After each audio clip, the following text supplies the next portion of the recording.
Hey guys, welcome back to Q&A's with Carlos Reyes. Right now, I'm going to call one of my great friends, one of the most amazing human beings on this earth, Buck Wise. He is the Chief Marketing Officer for Cardone Ventures. This man is a marketing genius. He's done a lot of work with Google, Starbucks, Nike, and I heard he has a question for me, so I can't wait to get him on the phone. Hello.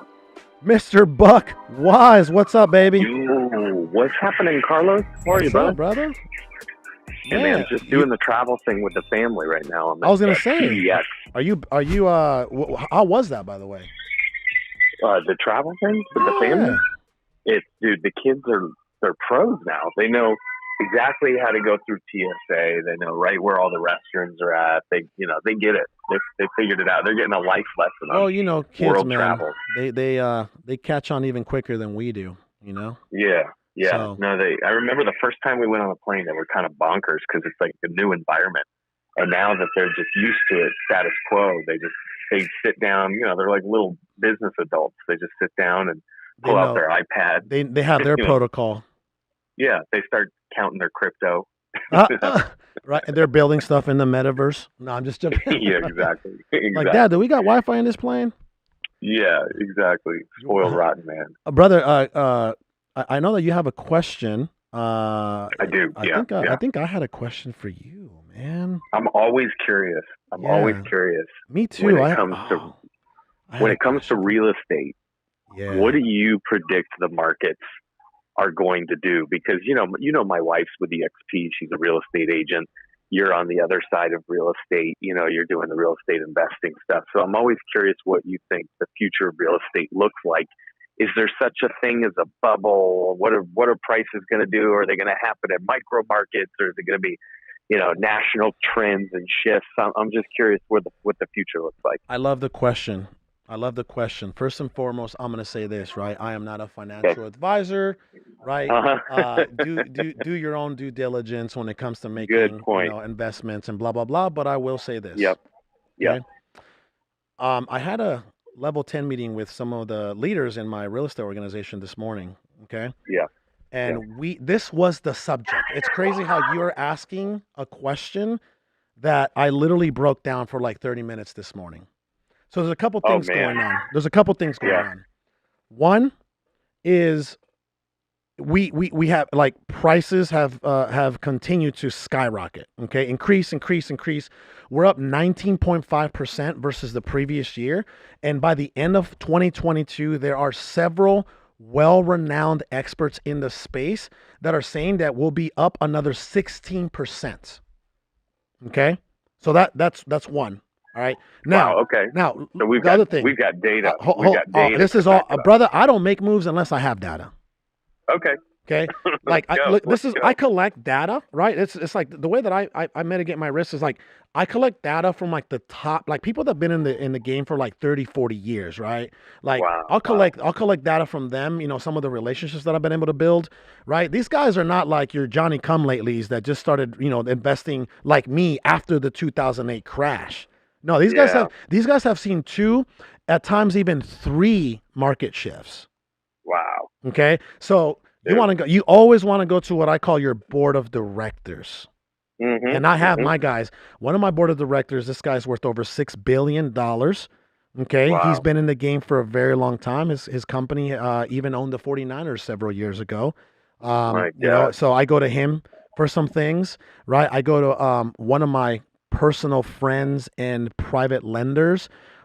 This guy, I can have anywhere from 5 to 10 million of his money out on the street every single day or any day of the week. And this guy he's been in the game for about 30 years, right? Yeah. And then another guy that's in the same situation, he's been in the game for 40 years. So you want to talk about some board of directors, like these are the dudes I'm going to. With that being said, I'm going to say this. Data does not dictate that we will have another complete meltdown, like The Big Short, like the movie The Big Short, right? Okay. Absolutely not. And what I'm seeing in the trenches, because we've been selling to hedge funds like we've never sold to hedge funds before. Okay. Hedge funds are buying everything. Single family residential, everything. And they're buying, most of them, 80% of them or more, are buying to hold. They're buying to hold. So where the market is headed, where the world is headed, where the economy is headed. Yeah, where is that? I feel like the resource that we know as land, it's going to be a very difficult thing to obtain in the future. Wow. So it's the gold rush. Brother, everybody. So watch this. Swooping it up. Watch this. Everybody's buying land in the metaverse. Yeah. You need to be buying land in the physical world first. Interesting. Why is that? Because this is what's happening, Buck, and I think you're going to appreciate this. I bought a commercial building in 2019, 10,000 square feet. I think I paid like 1.7 or 2 mil around there. It's worth over 3.3, but guess what? Yeah. We've gone so virtual with our real estate operation and every other business venture that we have. I'll give you an example. I have 10 salespeople. Well, I have a total of 12 salespeople. 2 of them are here physically. 10 of them are virtual. Wow. We don't even need this. We don't even need the size, the 10,000 square feet that we have here anymore. That's unreal. What does that tell you? Where is everything headed? That's it, dude. What did COVID do? It pushed everybody past that digital line. Like, hey, we're going to eventually, like, always keeping the end in mind, right? Eventually, we're going to be like, Back to the Future, maybe flying some cars, or I don't know what that looks like, right? But I'll tell you what, or, Ready Player One or The Matrix. There's so many different conspiracy theories out there in the form of movies, right? But I'll say this. What's the one resource that nobody's making more of right now? Everybody's making more crypto. They just go mine some more. Everybody's making NFTs. Everybody's racing to build the metaverse. I don't know if you knew that. It's not just Zuck that's trying to build a metaverse. You know that, right? Yeah, you got Adam Weitzman with my buddy Dan Flashman from Elevator Studio. They've they're everybody, there's so many different people trying to get there before or with Zuck. And then, man, there's so much work that's going to be behind that in the near future, right? They'll still be building that, man. Well, when me and you pass this life, they're still going to be building that thing. But guess what? I agree. The one thing they're not building anymore, my friend, is land. And that's why, if you can, okay, today we came up with the 2022 objective, okay, to buy as much multifamily as we can, and buy as many mobile home parks as we can. And as a third option, buy as many single family residences as I'm actually picking up a property right now in California. It's a rental that gives me a positive $600 a month. And I get my money back. I get my money back in 1 year as far as my down payment, because I'm getting it on a note. So the $7,000 that I'm putting in to give this person to leave their home, I'm going to get that back in rent in about 12 months. I'm going to get $7,200 back in 12 months. But now I get to keep that piece of cash flowing passive income real estate. So my friend, that's where we're headed. Everybody, all the little metaverse people and all the crypto people, they all need a place to live. And guess what?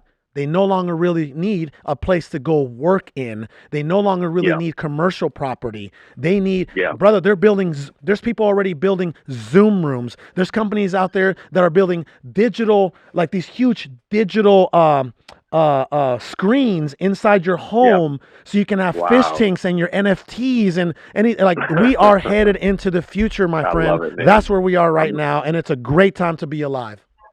I'm right there with you, man. What do you say about the boomers that are going to pass off their parents' home and the single family space is going to suffer? What do you think about that?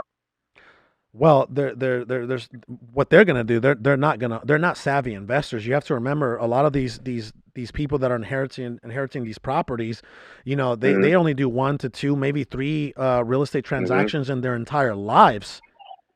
So whenever they inherit this property that's being passed down to them, they're gonna cash out. Yeah, exactly. They're gonna cash out. What does that do to the market when you get an influx of people cashing out? We're about 6 months behind in inventory. We've never been 6 months behind in inventory ever. Yeah. Yeah. The supply and demand is nowhere even close. Nowhere even close, brother. Listen, I would like to have that conversation when we're even close. I don't think there's enough inventory out there right now that's going to even bring it close. And I don't know if you're seeing this, man, but like these prices continue to increase and increase. And the only reason why people are still buying properties right now is because of the record low interest rates. If that starts to increase, then holy smokes. I remember that crazy guy, Carlos, told me what was happening, and I was like, yeah, get out of here. Yeah, because guess what? At that point, could your everyday 9-to-5 guy afford a house when the interest rates are high and the prices are high? They can't. Nope. So what do they have to do? They got to live somewhere. They got to rent. What did I just tell you to scoop up? Multifamily, mobile homes, single family residential. That's wild, man. So that's well, I'm here for it, man. Bro, we're gonna have so much fun. No doubt. I'm here for you, brother. I'm an open book for you. Hey, man, this is my zone of genius, right? You got your zone of genius. You are an ally to me. You are a brother to me. Your family aligns with my principles and core values, and that's right, and dude. I can't wait to see what 2022 looks like for us, brother. Dude, it's gonna be big, and I'm gonna be right there with you. I appreciate you, man. All right, my brother. I'll see you when you get back. Okay. All right. Thanks, Carlos. Safe, Talk brother. to you later, Thank man. you. Okay. All right. That's my good friend Buck Wise. He asked a really good question, and you know what? Call me a conspiracy theorist, but I've been a conspiracy theorist all my life. I told everybody that, when I was an adult, I was going to have the opposite of the hell that I was going through when I was a child. All the pain, all the poverty, and everything that I went through as a kid. I always, at 5 years old, I actually confirmed this with my mom. I used to share this with my mom, 5, 6, 7 years old. Mom, one day when I'm an adult, I'm not going to go through this pain. I'm going to be successful. I'm going to be rich. I'm going to retire you. You're not going to have to work. Those conspiracies have become true. So I'll just continue to, what's the word you would look for when you say conspire my way to the next thing, So anyway, hey, if you enjoyed that conversation, you want to be on the next one, do me a huge favor, man. Give me some feedback. Ask the right questions down there. We'd love to hear from you. This show is for you. It's not for me. This show is for you. So, and if you haven't subscribed, make sure you do, and share this channel or share this episode with somebody who needs to hear this. Until next time, God bless.